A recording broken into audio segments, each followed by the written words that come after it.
All right, we'll give a few minutes for this webinar to fire up. Good afternoon, good evening, everyone. It's starting to see the sun stay up a little bit later. Scott Pinkerton here, a managing member with FourThought, and I'm joined today with Joel Johnson, and our topic is early family foundations. So we're going through a series at FourThought where we're looking at family financial readiness and stewardship. And it's an overall theme about communications within the family. And so we're going to have some conversations about how to talk with older parents, like, for example, when they can't and shouldn't drive, when you ought to make big move decisions, talking with teenagers, preparing college kids. There's a lot of fun conversations. But we're starting off today with the youngins. How do you talk to youngins? And so if you go to the next slide, Joel, we've got some little disclosures to take. Obviously, any recommendations we make today they're not recommendations, we're just conversations. And if you have any questions about your portfolio or investments, feel free to contact us, email, carrier pigeon, it don't matter. So everybody should know I'm doing a lot of these webinars. That's me. I'm actually better looking in person, if you can believe that, Joel. I'm part of the signature team, but I'm also the managing member, and you can see my credentials there. But I'd like to introduce the main point of our conversation today, which is Joel Johnson. Next slide. So Joel has been with our firm now for a bit. We went out and recruited Joel for very specific reasons. One, we wanted someone obviously with a ton of experience, 10 plus years, comes to us from bank investment management. He's also one of the most credentialed planners I've met, and that's great, especially for someone at such a young age. As you can see, the list of certifications is actually longer than mine. And one of the keys is that CFA, which means that he's the kind of guy that likes to get in deep and dirty with the Excel spreadsheets. So Joel, welcome. And looking forward to having this conversation. So tell me a little bit about your situation from a family perspective. Yeah, absolutely. Thanks, Scott. Happy to be here and happy to be a part of this presentation. And like Scott said, I've been with FourThought for some time now. And regardless of the number of designations down there, probably the most exciting thing happening in my life right now is that actually my wife and I are expecting our first child. He will be joining us in May. We're very excited to have him join our family. And as part of that, her and I have been having quite a few conversations around exactly what we're going to be talking about today. So this could not be a more perfect time for me and my family and being here at FourThought to have all of this kind of coincide together and share some of those conversations and what we've learned and talked about over the last few months and share that with everybody today. So Scott, I actually thought I'll introduce this here and then I'll have you jump in on this because I know this is one of the concepts that or constructs that you helped introduce to FourThought, and many of our clients have probably seen this in their most recent planner meeting. But we wanted to introduce this as a concept as we go through the rest of this presentation when we talk about families and we talk about generations and how we tie all of that back to financial planning. And we like to think of it as Russian nesting dolls. You see the picture over there on the left of the screen, and many people are probably familiar with the idea, but there are smaller dolls within each segment, but they all fit nicely together. And so they're all really smaller and smaller parts of an overall whole. And so when we think about family planning, that's exactly what we're talking about. We're talking about wealth passing on to future generations, how everybody's plans can all work together. And when you do that correctly, there are just incredible opportunities there from a planning perspective and a conversation perspective that can change generationally, not just the generation that we're currently working with. So Scott, anything to add on that? Well, and it also gets to more than just the hard topics, and you got soft and hard topics. The hard topics are, what is the legal documents and what are the investments and what are the vehicles? The soft topics really are almost more important. So you have the financial capital, you have intellectual capital, you have human capital, and you've got spiritual capital. And those are very important when it comes to someone's long-term joy and success, both financially and personally. And so some of these conversations, they may be about finances, but there's so much more because they open up gateways, and it allows the family to talk about how you make decisions and how do you do that in a way that allows a family to flourish. And so today we're going to talk a little bit about that. And then in future webinars, we're going to go deep into those family systems and structures. Yeah, so here's what we're going to be touching on for today. So we're going to start with, why are we even talking about this? Why do we find this to be important? Exactly what Scott was just going through. We think the most important thing really is to start with those soft skills. And so we want to talk about defining your family's values and what that means to us. We want to talk about how we pass those values on, turning those values into habits, especially for the younger children. Again, today we're going to be focusing on about ages 5 to 9, so age-appropriate conversations there. We want to introduce a give, save, spend budget idea, or how to teach your kids what money is and how to use it. We want to briefly talk about allowance versus commission, which I know has been a heated topic at my house recently, and how that can work and some options. And then finally, we want to finish with some actionable items that you can implement today in your financial plan based off of where you are, your age and stage, when we start thinking about this generational planning. So don't tease us, Joe. Does Bree want to put you on an allowance? Is that what you're saying? I'm already on an allowance. Oh, by the way, if on the bottom, you'll see a chat function. If you have any questions, hit that and we'd be happy to answer them. So we'll look forward to any questions as we go. Feel free to interrupt. That's actually a great point, Scott. And actually, there will be 2 trivia questions throughout this presentation. Please also use that chat function to answer those trivia questions. First one to get it. Scott, do we have any prizes today? Oh, yes, we have unbelievable prizes. We always do. Stay so tuned. That's gonna be good. So once those questions come up, we'll give you a little warning. If you scroll down to the bottom of your screen there, you should see a chat function. Go ahead and answer the question there. So let's go ahead and get started with the soft skills. I'm sorry. So why is this important? Why are we having this conversation?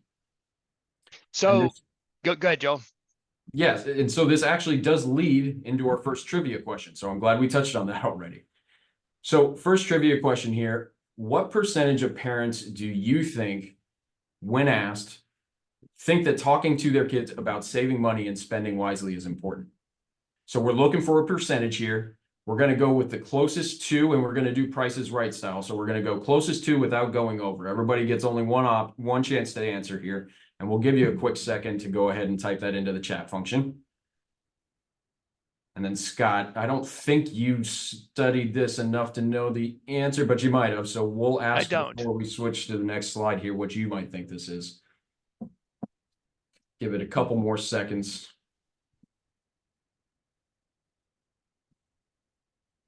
Actually, let me see. All right, and we are gonna go ahead and call that enough time for us to get our answers in. So Scott, what do you think the answer is? I see one that's close. I'll say 41. 41%. All right. So, and what's the correct answer? The correct answer is actually 86%. So wow. We're going to go through this a little bit. So T. Rowe Price each year does a wonderful survey that I followed for a while, and they ask specifically about the topics we're going to be talking about today, which is parents, kids, and money. And so they polled, this is their clients, of course, but I think it's useful for our conversation today. And they asked exactly that. How important is it to discuss these financial topics with your children? And you'll see very high there at the top, saving money and spending wisely. 86% of them thought that that was very important to have that conversation with their children. And you can run down that list there. And I think, to be completely honest, most of us would agree pretty heavily with each of these topics: managing money, earning money, budgeting, college, all very, very highly rated as very important to be having those conversations. And it's amazing how people realize it's important and then they don't do it. Exactly. And so, be thinking about the roles and responsibilities of your child. You don't want the first time that they're balancing a budget, dealing with credit cards as their freshman year of college. But go on, Joe. Yeah, so next slide here, they actually asked the exact same thing at children. So how important was it for the children to be having these conversations with parents? Very similar results. Most kids want to be having these conversations with children, or at least think it's important whether they want to have them or not. And so, just like Scott alluded to, when you look at how often these conversations are actually happening, it doesn't seem to match up, at least not in my mind. So they did this time comparison over a little bit of time here. So we're looking at 2 different years. But in 2021, when they said, how often are you speaking to your kids about finances? Only roughly about 50 were doing it a few times a month or more. So, or I'm sorry, a few times a month or actually less. So parents agree that it's important. Children agree that it's important, but then when it comes to actually having the conversations, it's only happening 50% of the time. So there seems to be a disconnect to me. Luckily, we asked that too. And so when we ask, why are these conversations not happening? And again, I don't think any of these are going to be much of a surprise. First and foremost, they're too young to understand. So I'm excited today that we're starting with 5-year-olds, because what we're hoping to prove to you today is that it's not too young to start having those conversations at 5 years old. Too many other things to worry about. Being busy gets in the way of a lot of things. They should learn it at school. So a number of different things here that are keeping parents from having this conversation. But what we're hoping to do today is give you constructs and ideas to get over these hurdles and start having those conversations.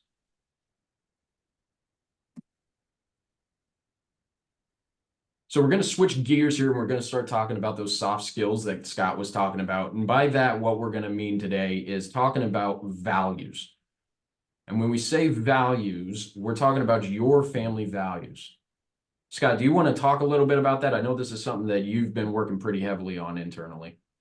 Yeah, and I don't want to take too much time because we're going to have a whole nother webinar on it. But what we've discovered and what we are currently mining, like gold mining, is this idea that there are constructs that you use in a business. There's systems that you use in a business that can be very helpful in a family. We work with some really high net worth families, and we're called to do family meetings, and we help them with governance. And when you're dealing with a multi-generational business, this is really important.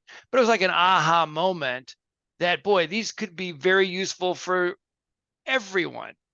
And the idea is, if you're running a business, you want to make sure that you have roles and responsibilities, that you have a process for communication so that everybody is heard and respected, that you have a vision and a mission of what you're doing and what's important.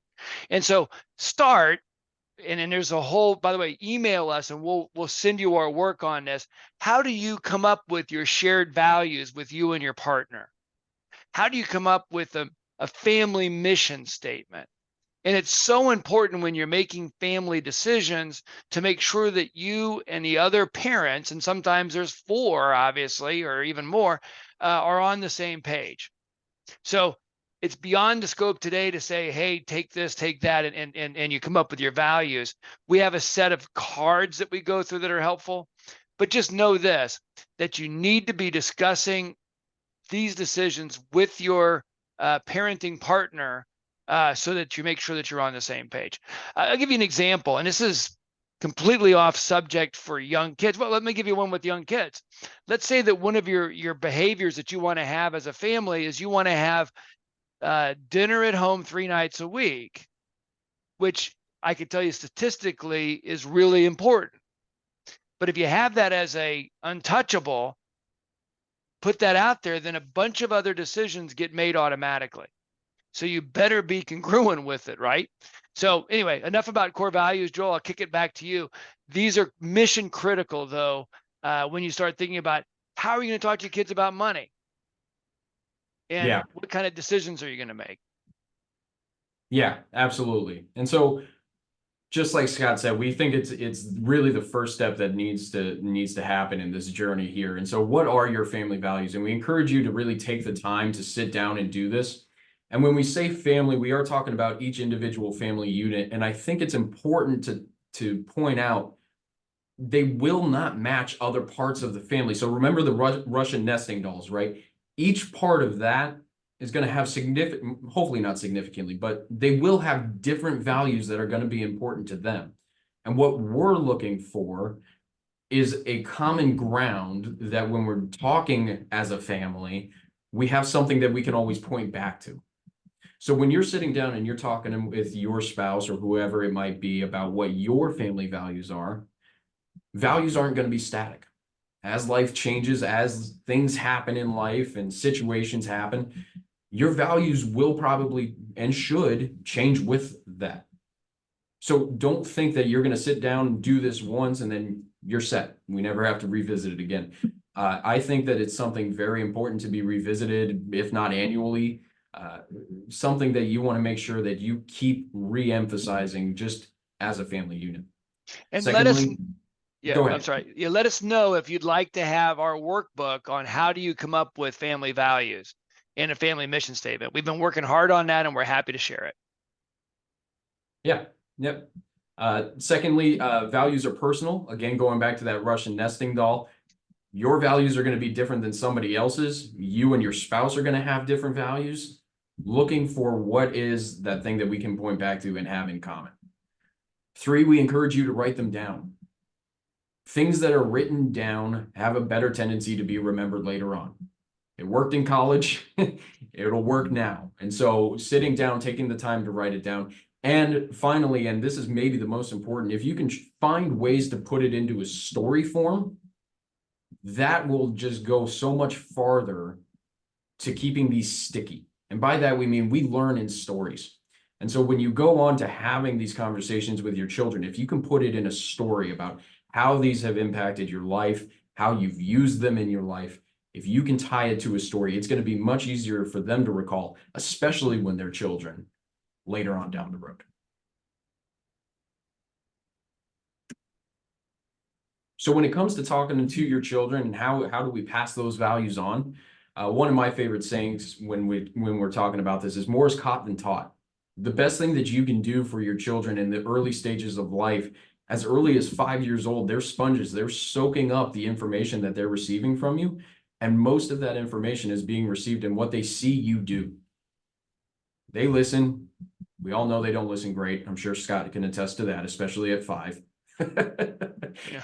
But they are watching you, and we know that. And so finding ways to incorporate these values into your daily life and just emphasizing with them that this is something that you do on a regular basis is important. I have their monthly budget meetings. If they see you incorporating finances as a regular value and managing the assets and the resources that you've worked hard to accumulate, if they see that as important to you, it'll be important to them. Monthly might be a little much for you, so make it fit your family. But just showing them the habit, showing them that you're doing it, that's what's most important. We wanted to throw in a couple of ideas on things that can incorporate the kids even as early as 5. So grocery shopping, a lot of opportunities to be walking down the cereal aisle and they want a certain type of cereal. It's not on your list. Do they pay for it? Right? Simple things like that just looking for those opportunities in your everyday life to emphasize those values and incorporating them into those decisions and re-emphasizing it with them is important. And then charity events. Actually, Bree and I were just at a wonderful event the other night, and we were looking around and we saw so many families around, and we were thinking about our son coming into the world and being able to take him to a charity event, age appropriately, of course, but showing him that giving back to the community and being involved in the community is something that's important to us is going to be even more impactful to him if I can get that started at a very young age. So we did an event with the Boys and Girls Club up in Sarasota, and there were children just running around everywhere. And it was their annual event. It was a great time. We enjoyed it. The kids enjoyed it. And if you can incorporate them in making friends and doing charity work, I think that was just a wonderful opportunity. So that's stuck in my brain as, okay, when we get to that point, we're going to look for opportunities to involve him in the things that we're already doing. Scott, do you have any things like that stick out in your mind? Well, yeah, when you're talking about values and money, one of the first things you want to do is teach your children about the value of $1. So if you go to the next slide, Joel. Yeah. One of the experiences I had, for example, with my daughters is when they were about 5, 6, 7. I've got 3 girls, as you know. You go to Target, it's like, I want. And then we decided to do an allowance. And then every time they said, I want, we said, that's fine, but it's going to come out of your money. Go to the movies and they want everything, right? Then they start sneaking candy into the movie theater because they want to save money. So it's amazing just getting the first thing as a 5-year-old you want them to understand is just what is currency and what is the value of money and what does it mean. And so, we'll talk about allowances in just a bit, but that's kind of the first step. And so the value of $1 is a really important concept for young people to understand, especially if you come from affluence. And you got to be very careful about how you reward your child. You don't want to make money a reward as a bribe, because then it gives it a certain value that you may not want it to have. You want it to be something that you work for and that you save. So anyway, next slide, Joel. Yeah. So just real quick, wanted to touch on how we make those values habits. If we're passing on these values to the next generation, but we don't create the habit, it's not as impactful as it could be. And so for habits, especially for the 5 to 9-year-olds, consistency is key. Doing it on a regular basis so that it's part of their everyday life. That's really what we're looking for. You can't expect to go too deep into the weeds. One of our colleagues puts it a wonderful way. She says, this is the drip, drip, drip method and not the fire hose method. And so we just want to reemphasize as much as we can without completely overwhelming, especially at young ages. The one in the middle there, using visual aids, I don't think that's going to surprise anybody. We like pictures, especially at 5 to 9, but even adults. Yeah. We learn in pictures more than we do in words. And so some people. And so using visual aids to reemphasize the values, whether it's books, TV, just going out and about, whatever it is, using visual aids, and finally making it fun, finding ways to keep it interesting for the child so that they're not zoning out. This can be as simple as a paper chain, having them hand money at a charity event, whatever it's going to be for your family, just trying to keep it as fun as possible. And it's interesting because this is going to be, some of the first generations where cash dollars really aren't prevalent. That's true. I mean, people are using their credit cards and just kicking it on the Starbucks. So that'll be a life change. Yeah. So what kind of things happened like during COVID that made this shift, Joel? So during the next slide. I'm sorry. Let's go ahead. Oh, I'm sorry. We hid that one. Excuse me. That's okay. We're getting to your favorite topic. We're going to talk about allowance and commissions now. So we have different ways of operating a PowerPoint, and Joel does the hiding, and I clicked on it thinking that was the next slide. So I was doing a nice thing, which is introducing the next topic to you, but you scrubbed it. It was a good segue, just the wrong one. Yeah. No problem. Yeah, so we're going to move on, and we're going to start talking about allowance versus commission. And this has been hotly debated in my home. We grew up a little bit differently, and so it's been very interesting to hear about different ways that this can be done. So we're going to touch on those a little bit. So first and foremost, there is no right way to do this. We are not suggesting that you do allowance. We are not suggesting you do commission. Whatever is going to work for your family is going to be what's the best for your family. So just focus on that. Joel, what do you mean by commission? That's a great question. So by commission, we're tying the income to a task, some form of work, whatever that might be, inside or outside of the home. Typically it's inside the home, but we're just tying the money to a task they have to complete before they receive it. Just much like a W-2 job that we know and love. You do the work, the money comes in. When we're talking about an allowance, that's just a stipend. Guaranteed income every week, month, whatever it is, regardless of what the child's doing, they're going to receive that income. And so that's how I'm defining the two terms there when we're having this conversation. And Joel, in your reading, what age did most of the experts say that you should start with either an allowance or start paying your kid to do chores? Yeah, when you look at the research, it's really around 4 at the absolute earliest, but really 5. 5 is where they start grasping the ideas that we're talking about when it comes to money, what a dollar is, how a dollar's earned. It's really around 4 or 5 where that starts becoming concrete. And so when we're looking at this, one of the things that we've talked about in the office is how other folks have done it. And Scott, I'd love to hear what you did with your kids. You shared a little bit, but we can touch on it more. But that fourth bar there, that hybrid option, really seems to be kind of a consensus nowadays, where children in the home are expected to do certain chores that are just contributing to the family. It's an expectation that comes with a certain amount of allowance, and whether it gets done or not, but that's a smaller portion. And then on top of that, there will be additional things that the child can do in and or around the house that would come with extra income to them. So if they're saving up for a particular item or something happening, maybe there's some more chores on that chart that they can earn more money to work towards. And so you can certainly combine these two into whatever works best for your families.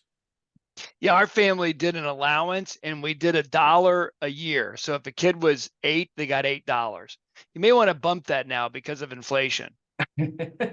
And we also did pay occasionally for doing chores, but not really. I just would just make a plea that you do something.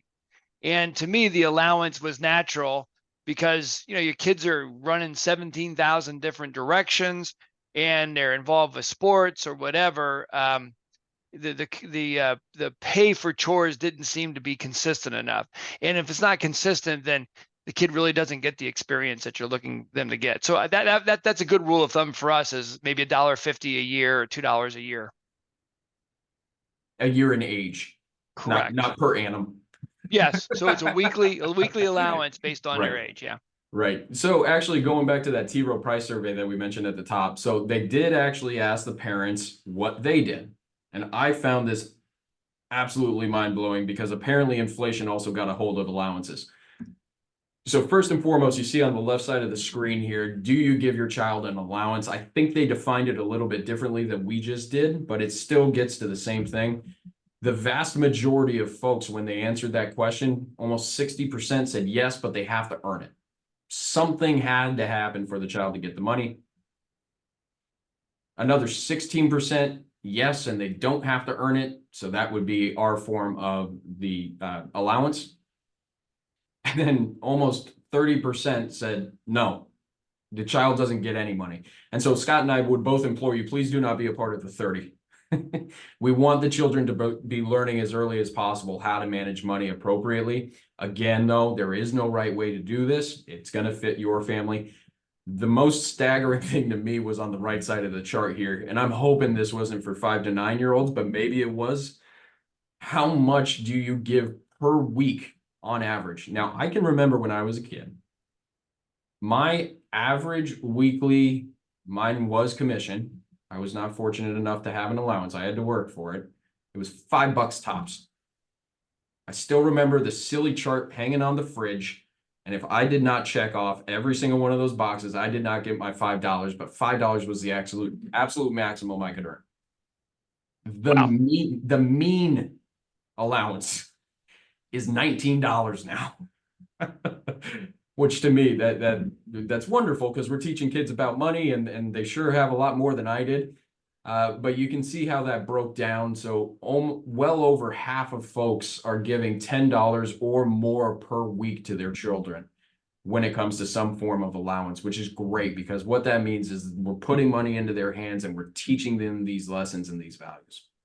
My guess is that people were asked this question, they were embarrassed, so they all said yes. I don't believe there's that much consistency in allowances. I have talked to hundreds and hundreds of families, both at church and that people just don't do it. They just have gotten out of the habit, and they don't have the coin, so it's hard. So, do you have an online spreadsheet, and then you're Venmoing your kid? Is that how it's just not as easy as it once was, when everything was, quarters and dimes. Not to give it away, but I'll leave it as a teaser for everyone. and I believe it's our next of this series, we're actually going to go through some tools for the digital age for your children. So keep that in mind when we're talking about this. I can't wait. All right, so switching gears one more time here. So now we've passed on our values. We're working on turning those values into habits. We've put the money in the children's hand. What should they be doing with the money?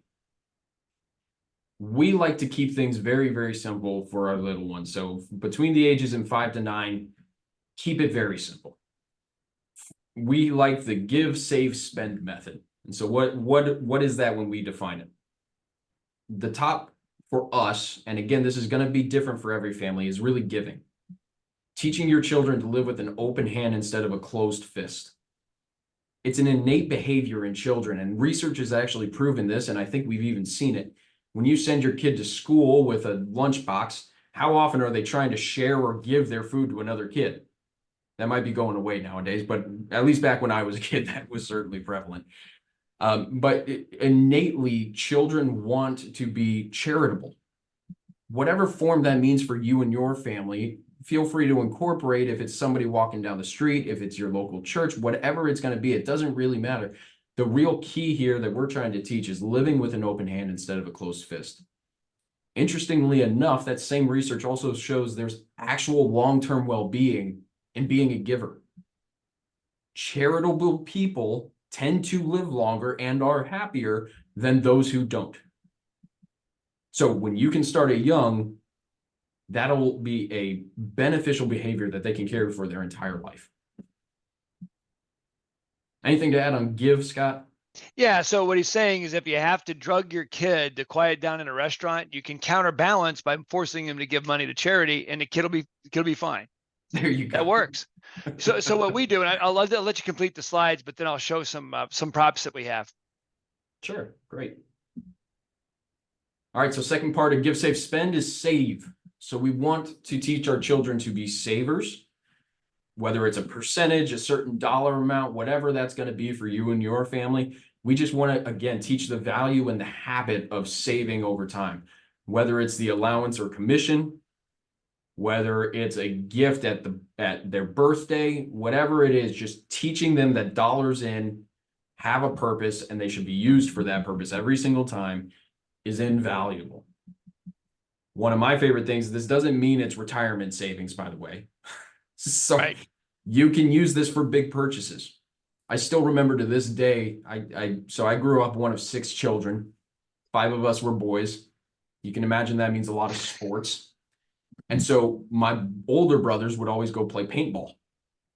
And I wanted a paintball gun because the ones that they gave me seemed to never work. And I don't know if that was on purpose or not.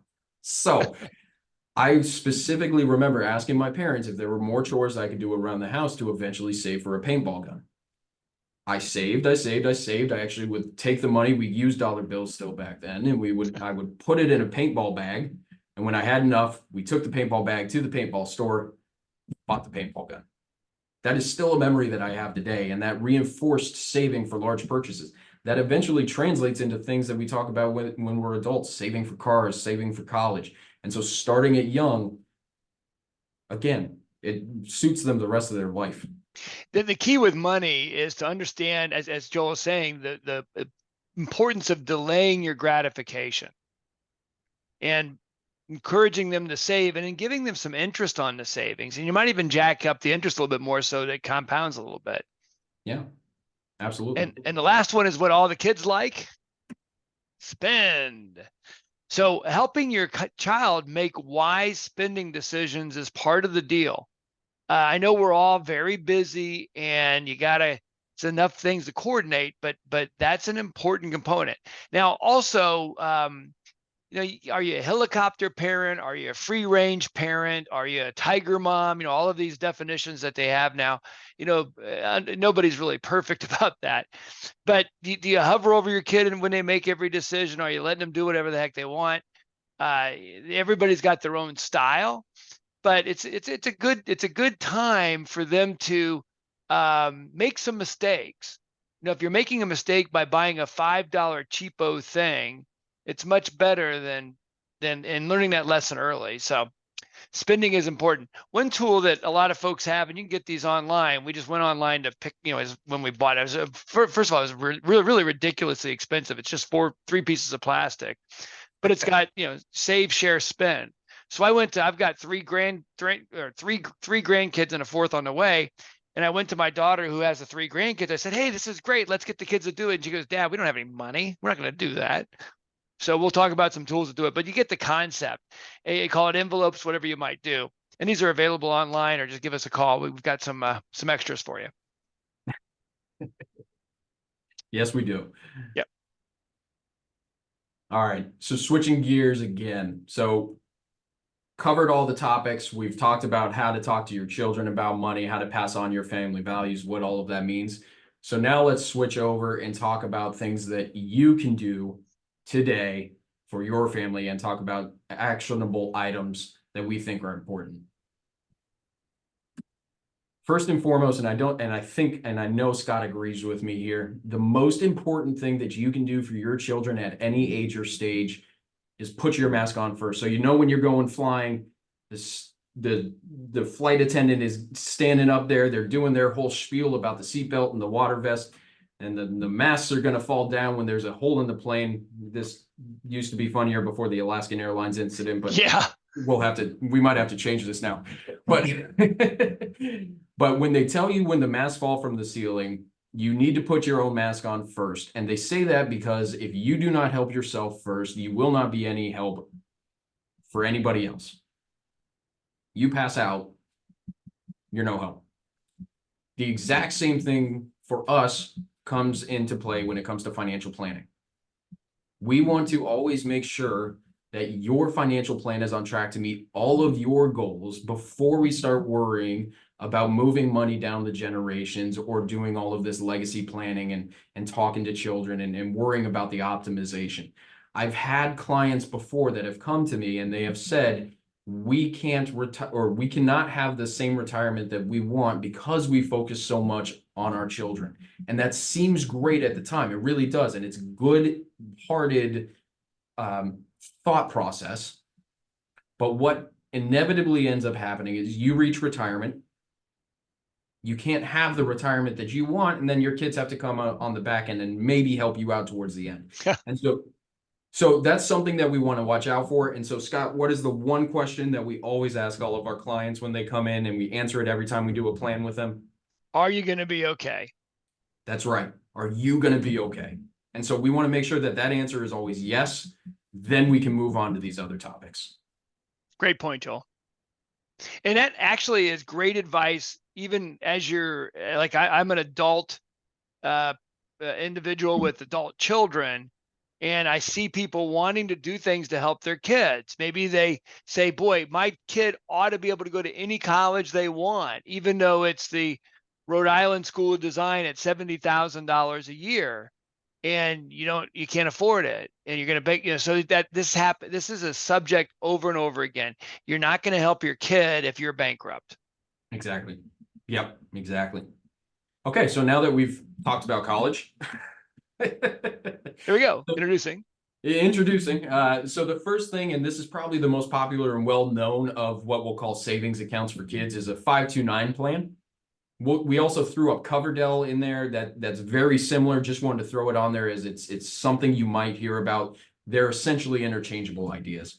But 529 plans used for college savings, you can start one of these as soon as you get a Social Security number for your child. There are limits to the amount of contributions that you can put in there. It's the annual exclusion amount, which for 2024 is going to be $18,000.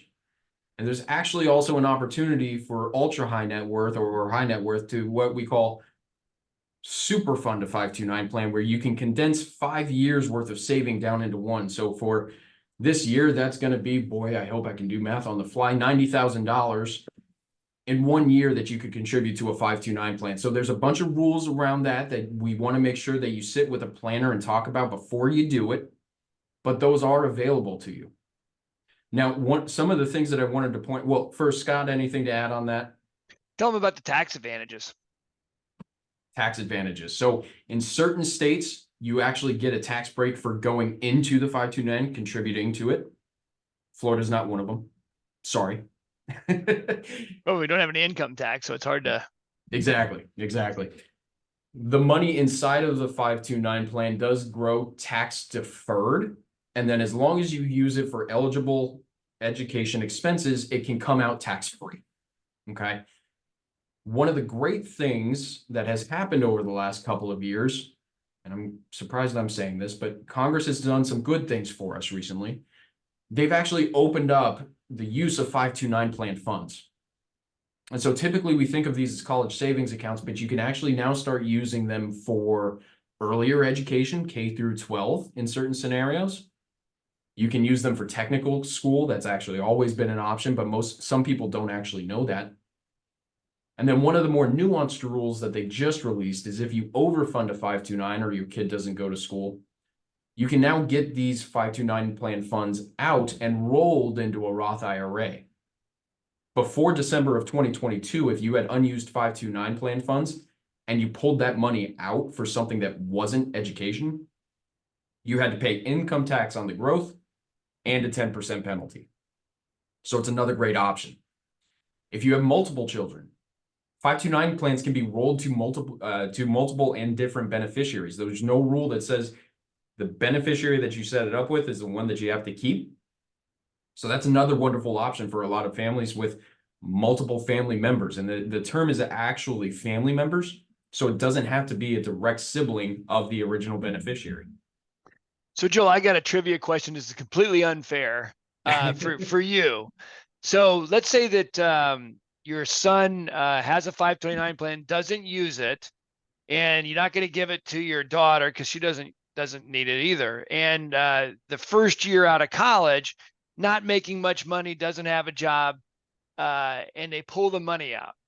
So the income tax, because he's got no income, is basically zero. Mm-hmm. All right. And then a 10% penalty, is it a nominal 10% or a relative 10%? Do you get my question? I do, and it's nominal. Yep. So good. So what that means is even if you're in a 0% tax bracket, you're not paying 10% of zero, you're paying 10%. Exactly. I believe that's true as well, but maybe somebody out there can Google us, but that's a situation we see a lot of. So even in that case, you still might be better off doing that. But then again, one thing I just mentioned is if you have a brother or sister, you can hand that down the line and you can just keep it. And you can, is there any other reasons you can pull it out? Can you use it for the purchase of your first home like you can with a SEP? You cannot. Okay. No. So that's one of the things that I actually just had this exact conversation with a client the other day. They had unused 529 plans, and we went through all of the options first. But then you're exactly right. Withdrawing the funds, for me, in most of the planning that I've done, and I'm sure you would agree, Scott, that's kind of the last option because there's so many other options that are tax favorable first. Okay, so that's 529 plans and Coverdell's college savings. It is time for trivia question number 2. Trivia question number 2. What does UGMA stand for? Scott, you don't get to answer this one. So I'll tally this up, Joel, while we go on because we're running out of time. And again, if you get this right, you'll get a gift certificate to one of our great local restaurants, or we'll get win from a national chain if you're listening from afar. Great. All right. Thank you. Yeah. So let's move. So let's go here. So let's talk about the UGMA. So UGMA stands for Uniform Gift to Minors Act. You may have also heard of Uniform Transfer to Minors Act, UTMA. They mean the same thing. It's just state specific. This is probably option number 2 that we see most of our clients use. It's a savings account for your child that you own, but it's going to go to them when they become the age of majority, which is typically 18 or 21.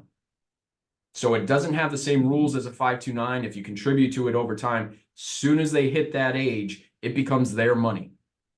And so that's something to know when you're contributing to one of these plans. Again, some rules around this, nothing crazy, but it gets taxed to them and not to you. And so a lot of really great benefits to opening up one of these accounts, and a FourThought planner would be happy to walk through those with you. So 529s and UGMAs are really the top two strategies that we see people implement when we talk about generational planning. The third one here, I jokingly call the 401j. But Scott and our team, we like to call it the challenge account as well. So I call it the 401j because I like to think of this just like a 401k, but since my last name is Johnson, it's the 401j. The idea is going to be that when our son does appear in the world later on and he starts saving his own money, we're going to do a matching contribution to anything he saves, just like they do at many employers. You save to your 401k, they match that dollar. This is kind of exactly what Scott was talking about earlier when he said turning up the interest. This is another great way to do that.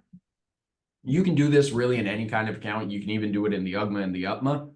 But the idea is show them that saving is important and re-emphasize that and reinforce that, and you can compound those returns over time. I've seen a lot of folks do this with cars, just general savings, college, whatever it might be, but giving them something that says, if you save, I'll contribute right alongside you.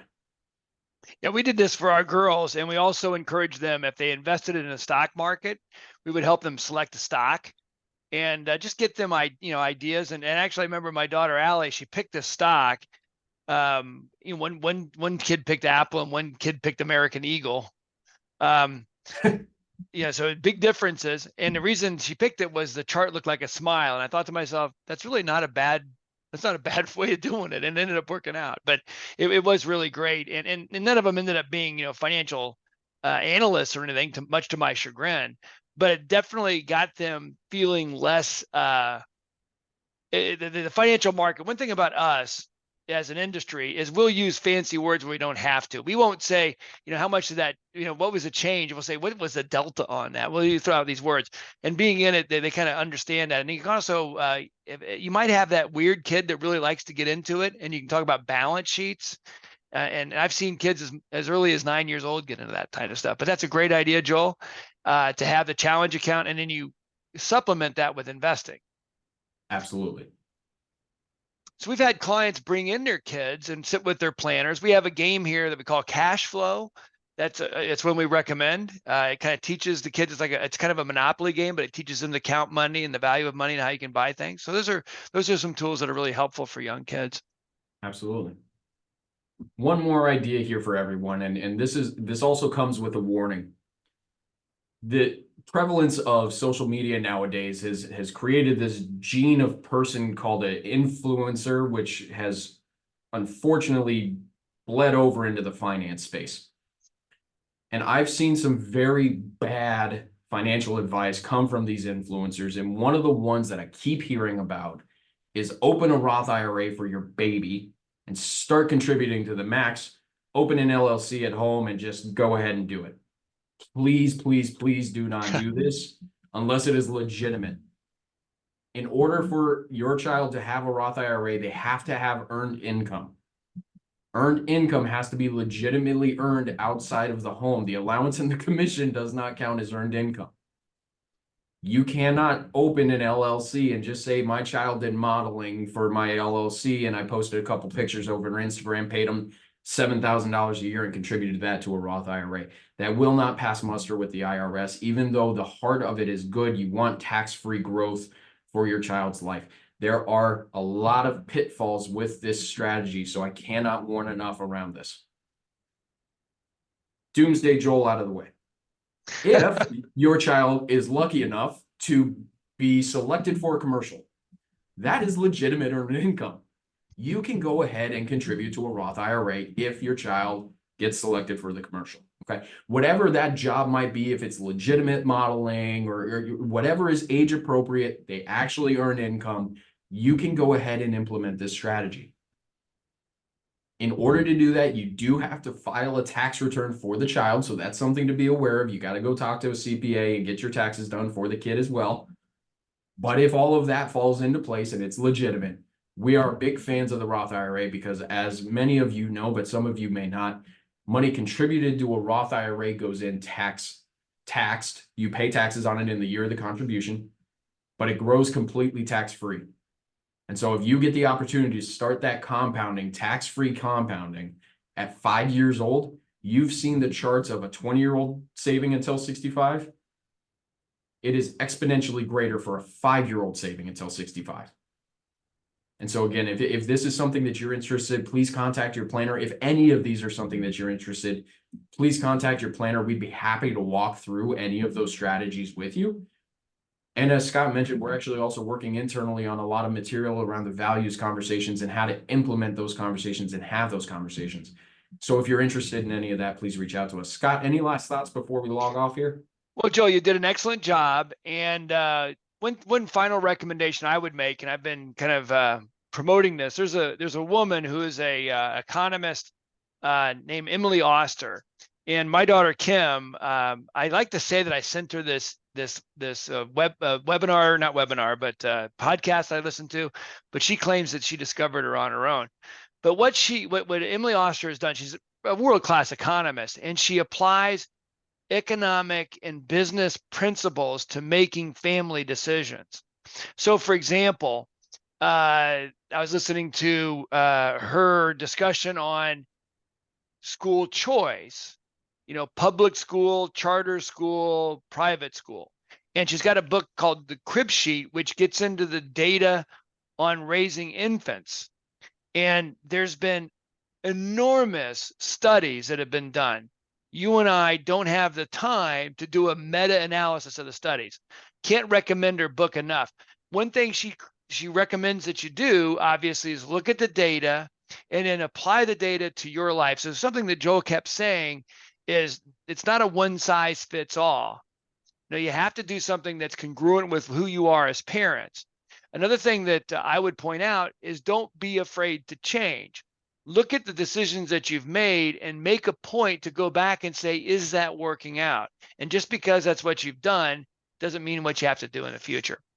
But obviously, having sound financial foundations, the earlier you start understanding, hey, this is money, here's how you count, the value of a quarter versus a nickel, money translates into substances and product, and let them start to understand that it's really a great start for them having a sound financial future. So Joel, again, thank you for putting these slides together and leading the way. Folks out there, thank you for listening. God bless and enjoy the rest of the day.